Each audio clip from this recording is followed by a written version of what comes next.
everyone, welcome to the Raven Wolf channel. This is Anna, and today I'm gonna start reading chapter 4 from the Mayan Factor. Excuse my face, I've been sleeping a lot, and yeah, I just woke up like not long ago, like 2 hours ago. So anyways, let's get started. The name of the chapter is called The Loom of the Maya and the Harmonic Module Reveal. Leaving for the moment the departure of the Galactic Masters at the end of the 9 Baktun, let us look at what they left behind.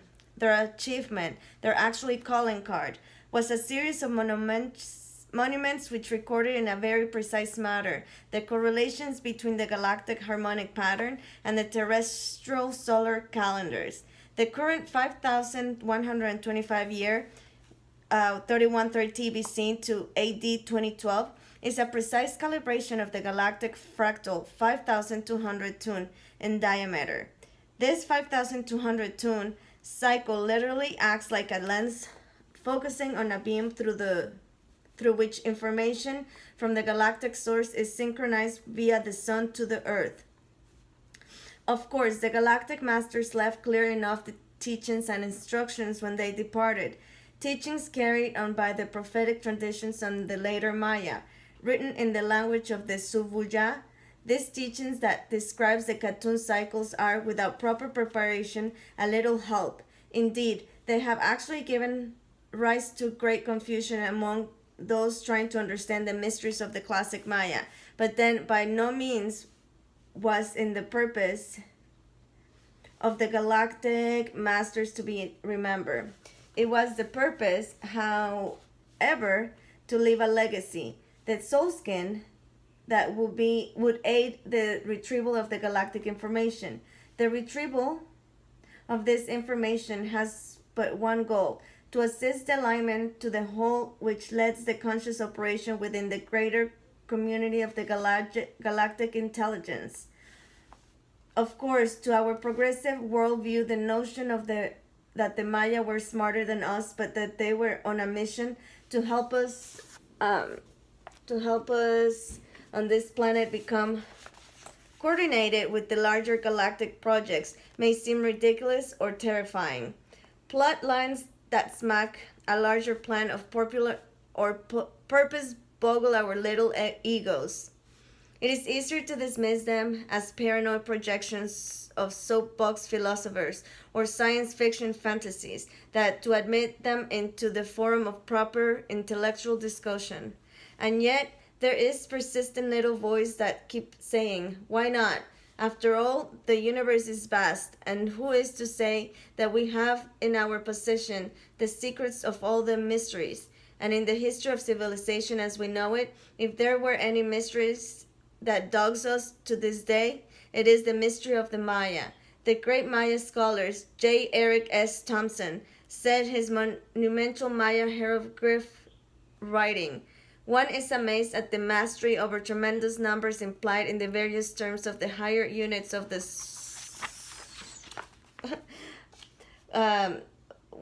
higher units which have survived.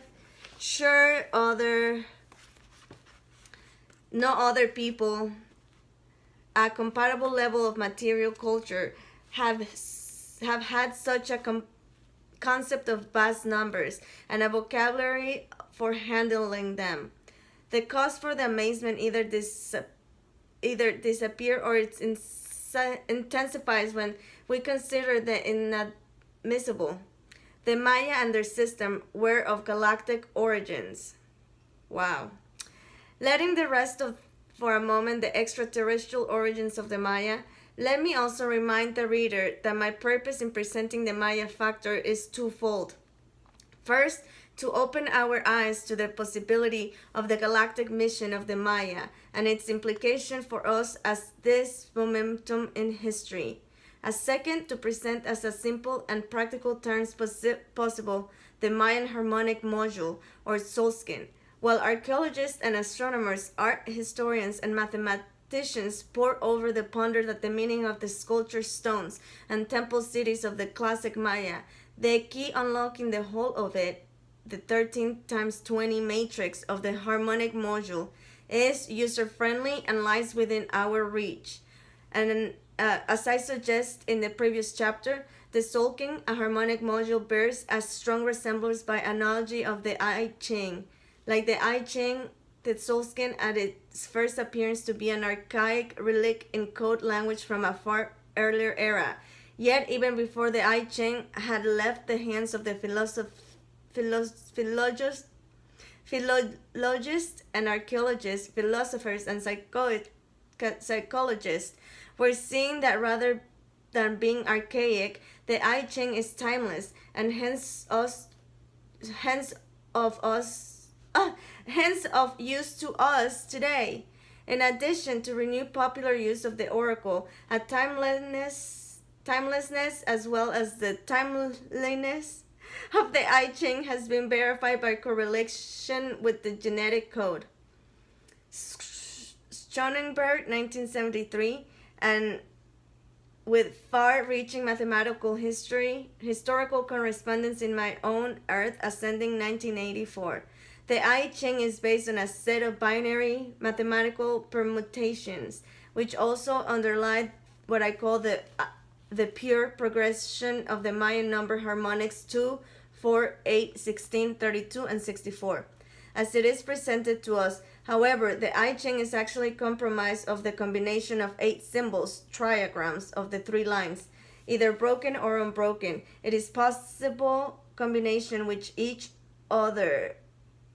By doubling a triagrams, the permutation yields 64 more. Hold on, you guys. I need to get comfy.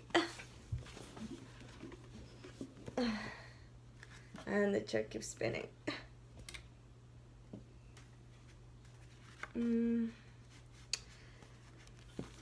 See, where was I? I Ching is actually comprised of combination of 8 symbols, triagrams of 3 lines, in broken or unbroken, in all possible combinations with each other. By doubling the triagrams, the permutation yields 64 complex symbols, possibilities of 6 lines each hexagrams. By comparison to the Tzolk'in, it's based in permutations of 13 numbers and 20 sacred signs, which yields possibilities of 260 permutations. At minimum, one each of the 260 permutation is combined of one of 13 numbers, one of each 20 signs, and one of the directional positions. Finally, like the I Ching, the Tzolk'in is a system for revealing information relating to the deeper and larger purpose. While the I Ching is precise, synchronized with the generic code, the Tzolk'in is synchronized with the galactic code. As the generic code converts information concerning the operation of all levels of the life cycle, include of all plants and animal forms. The galactic code governs information affecting the operation of the light cycle. The light cycle resonates frequency range of radiant energy, inclusive of electricity, heat, light, and radio waves, that informs to self-generation functions of all phenomena, organic or inorganic. The 2 codes are obviously interpreted and complementary. And I'm going to show you a picture of the I Ching and the Tzolk'in and the genetic and galactic code.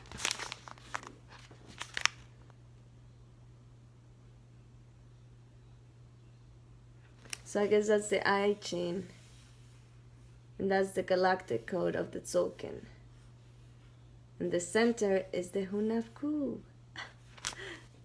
Hold on, my computer turn off. There it goes. Alright. Let's see. I wish my chair wouldn't move. In speaking of galactic code, here is it. Yeah. In speaking of galactic code, analogous to a genetic code, what we really mean. When we speak of the genetic code, we can point to the obvious manifestation of its functioning by the organization of the colonies of plankton in the sea of the different functions of complex organisms like ourselves.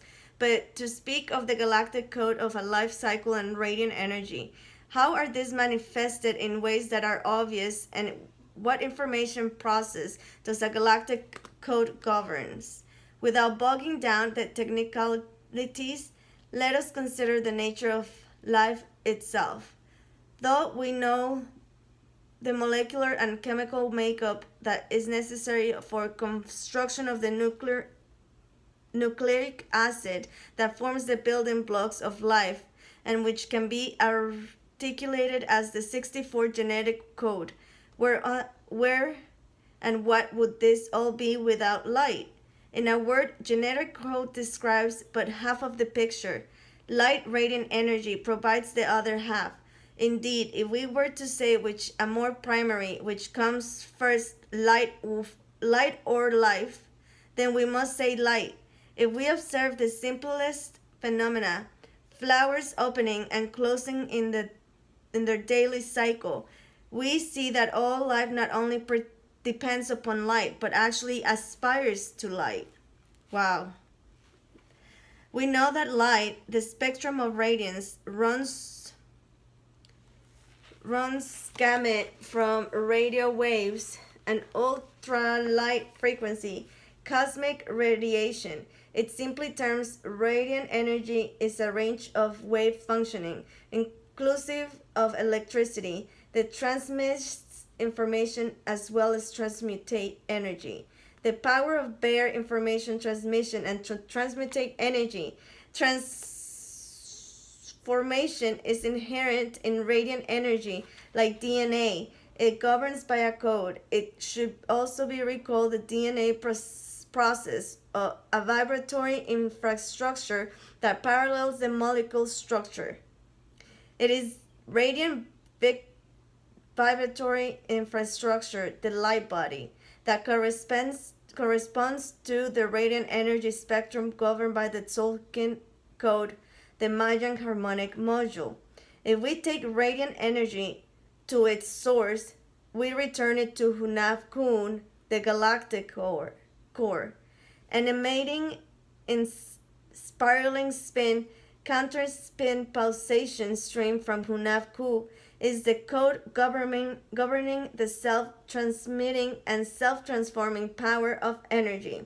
As described by the Tzolk'in, the Mayan harmonic module, the galactic code governing radiant energy is the primary source that informs and vitalizes the code of life, DNA, presented by its symbolic counterpart, the I Ching. In other words, the Tzolk'in is the I Ching, what light is to life. I realize that this discussion of genetic codes may require a leap of faith as well as imagination. Keep in mind that the discovery of the identity of the 64 codon DNA with the I Ching was itself late in coming. Let us turn to a consideration of the Tzolk'in as a symbolic template or metaphor, and see what we may learn. Oh my gosh.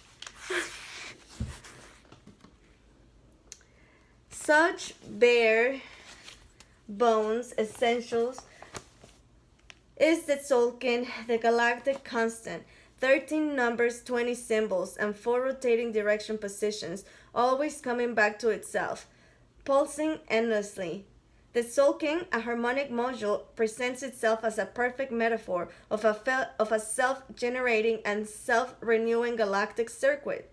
While the combination of the 13 numbers and 20 positions or symbols produce a 260 units comprising the entire matrix, the 52, which is 13 times 4, directional position and possibilities are reflected in the pattern unifying the matrix. If you look at the pattern carefully, you will see that it occupies 26 units on the right side of the 7 of mystic columns, and 26 units on the left side of a column, a total of 52 units. In Earth ascending out of deference to its strictly geometrical symmetry, I call this a 52 unit unifying pattern, the binary triplet configuration. While I admit that is not an entirely evocative description, I also refer to the pattern as the primary resonance structure common to all processes and systems. It is visible for a cosmic code. And here's a picture of it.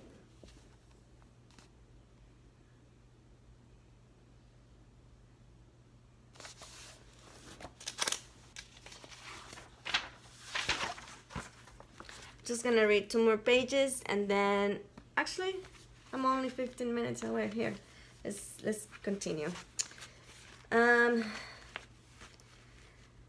Out of respect of his function of weaving together 13 numbers and 20 symbols, it seems altogether appropriate to call this 52-unit a loom of Maya.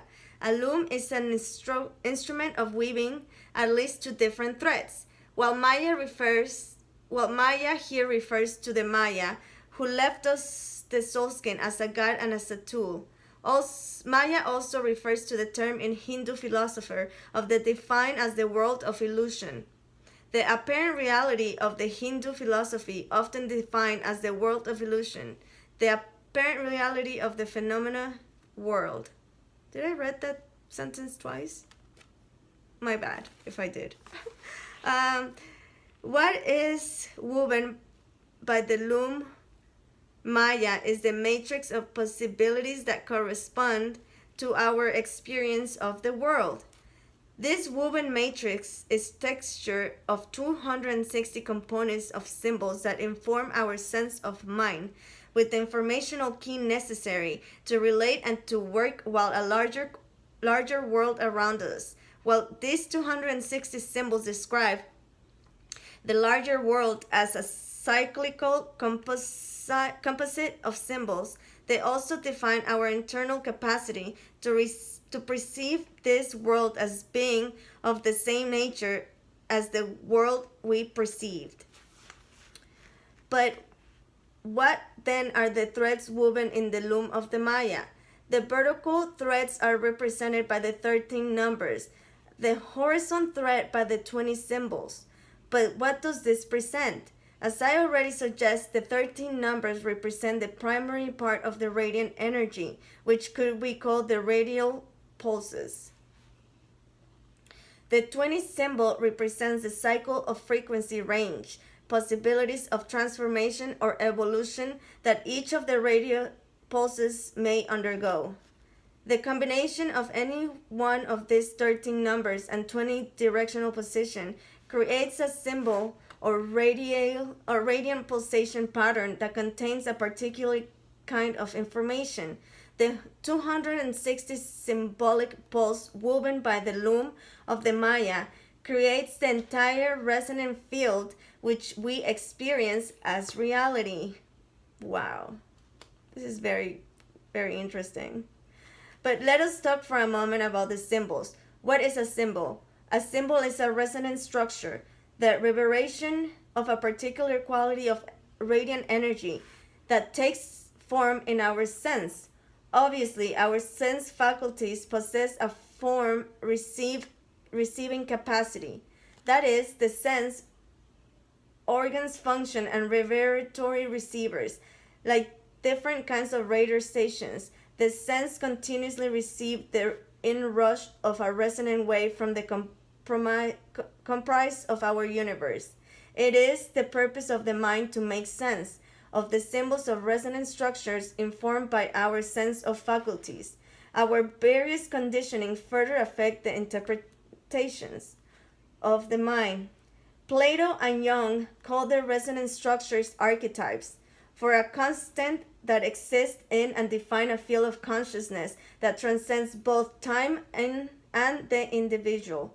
According to the Mayan factor, this form of constant are the stuff woven of the loom of the Maya, while the loom of the Maya itself is a magical self-existing instrument created from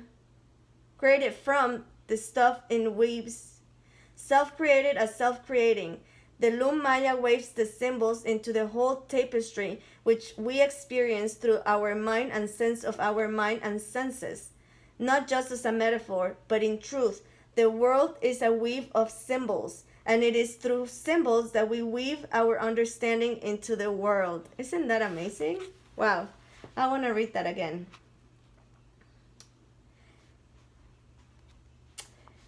Not just as a metaphor, but the truth.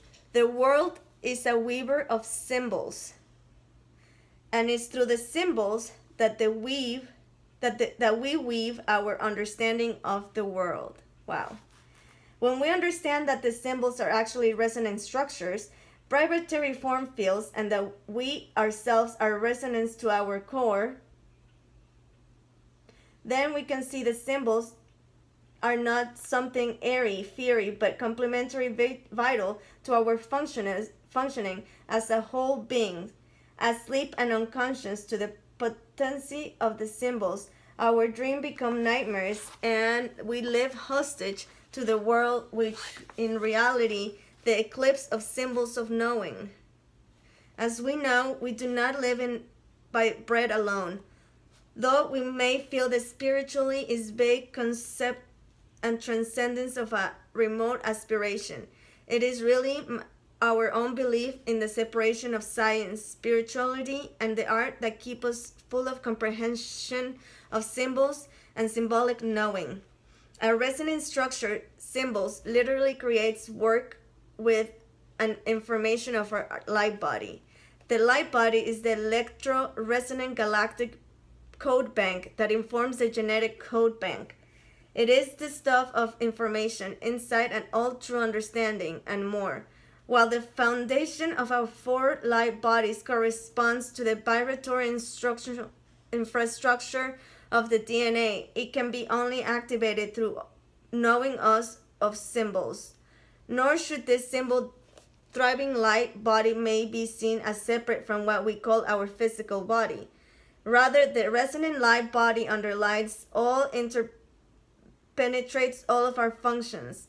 It is not poetry alone that commands us to declare that we, just a flower, cannot live without light and water. We cannot live without symbols. If the 13 numbers are the light that arouses the mind and the body, then the 20 directional positions are the water that nourishes this very same mind and body. In the interplay of 13 numbers and 20 symbols lies indwelling galactic code banks that informs their resonance structures, compromising the symbol-woven tapestry to our reality. Let us look more carefully at the loom of the Maya, for its very structure containing the meaning of the 13 numbers and 20 signs in the loom of our existence. It is important to actually see the pattern of the loom of the Maya as a unifying structure of the 260 unit matrix. If we look at the permutation table of the matrix, pure and simple, it seems like mere numbers, albeit an interesting series of patterns. Being the essential visual construct containing by 260 unit matrix, the 52 unit loom appears to us as a frame of body. We can further think of the 52 unit pattern as a resonant galactic frame, enclosing and providing opportunity for the weaving of total pattern, the 260 unit matrix. In chapter 2, we spoke of the identity of the resonance of the information. It is enclosing and framing capacity. The resonant galactic frame fulfills the minimum required for a definition of information, encloses and encapsulates, hence in form. What encapsulates is like a resonant seed filled with potentiality. The purpose information is to provide the opportunity for new growth, expansion, or refleshing out of the resonant seed containing in the information. This being the case, what is the information encapsulated with the 52 unit galactic frame? If we examine the loom of Maya, we see that it spans all 20 positions that provide the horizontal structure of the harmonic module. Vertically, the 7 or middle columns is distinctly devoid of any of the resonant frame units. At the same time, the 7th column provides the hinge for and actually defines the two sides of the resonant galactic frame. The invisible 7 is the mystic column. On mirror, it mirrors all. And I'm gonna show you guys pictures.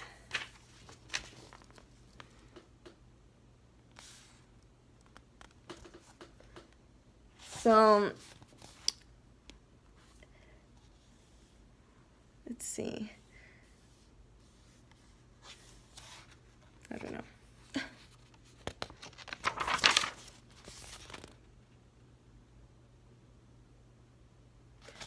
And I will read the rest because we're 25 minutes in. Yeah, I will read the rest some more tomorrow. I think this chapter is kind of long, so it's gonna take us a little bit to get over. Yeah, it's a few. So probably 2 more or 3 more videos of the chapter 4. But again, very interesting stuff, you guys. Here, I folded that, and I'm gonna put my little thing. And again, I love you all. Thank you for watching, and I will see you guys next time. Bye in Lakesh.